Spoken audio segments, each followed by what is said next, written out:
আসসালামু আলাইকুম।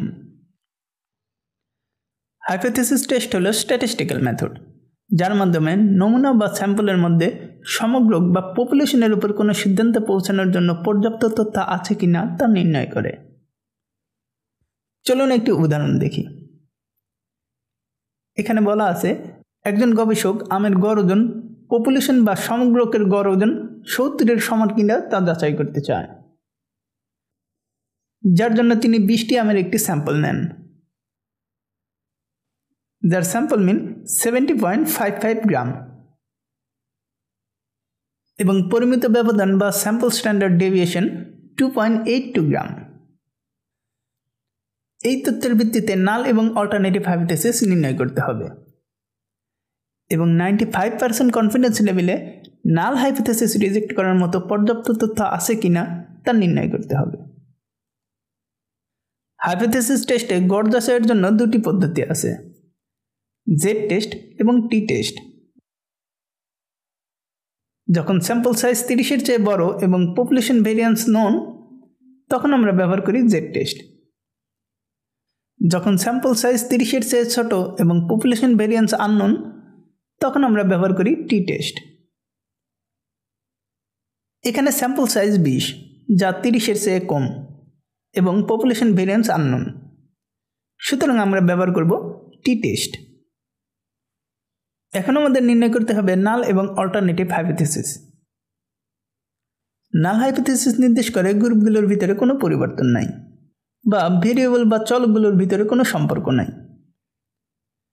তাই আমরা বলতে পারি আমগুলোর গড়ের কোনো পার্থক্য নাই, অর্থাৎ null hypothesis mu equal to 70।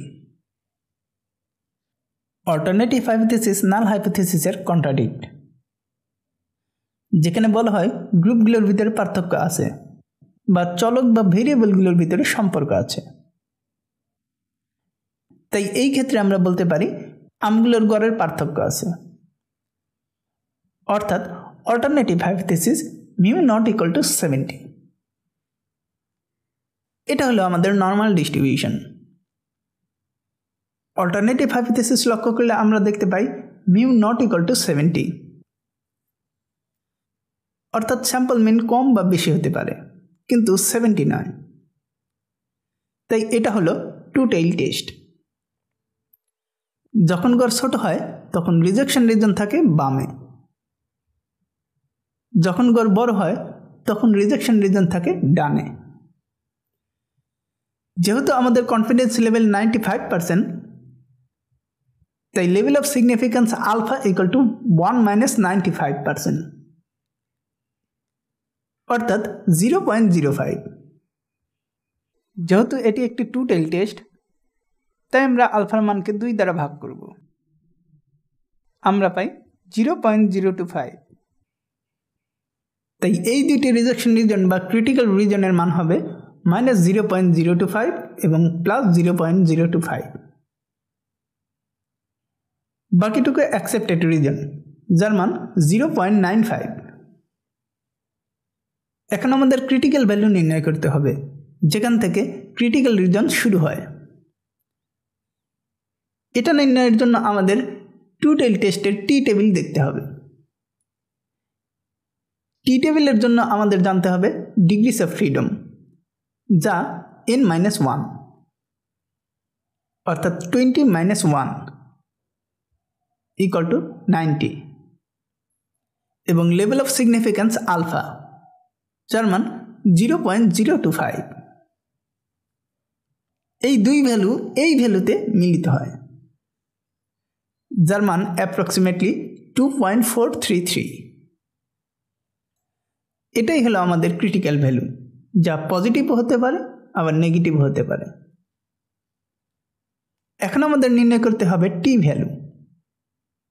এখানে sample mean x bar equal to 70.55, population mean mu equal to 70, sample standard deviation s equal to 2.28 এবং sample size n equal to 20। আমরা পাই অ্যাপ্রক্সিমেটলি 1.041, যা ক্রিটিক্যাল ভ্যালু 2.433 এর কম। এর মানে হলো এই মান থাকে অ্যাকসেপ্টেড রিজনে, তাই আমরা নাল হাইপোথিসিস অ্যাকসেপ্ট করব। অর্থাৎ আমরা বলতে পারি স্যাম্পল মিন এবং পপুলেশন মিনের ভিতরে তাৎপর্য কোনো পার্থক্য নাই। ভিডিওটি দেখার জন্য ধন্যবাদ।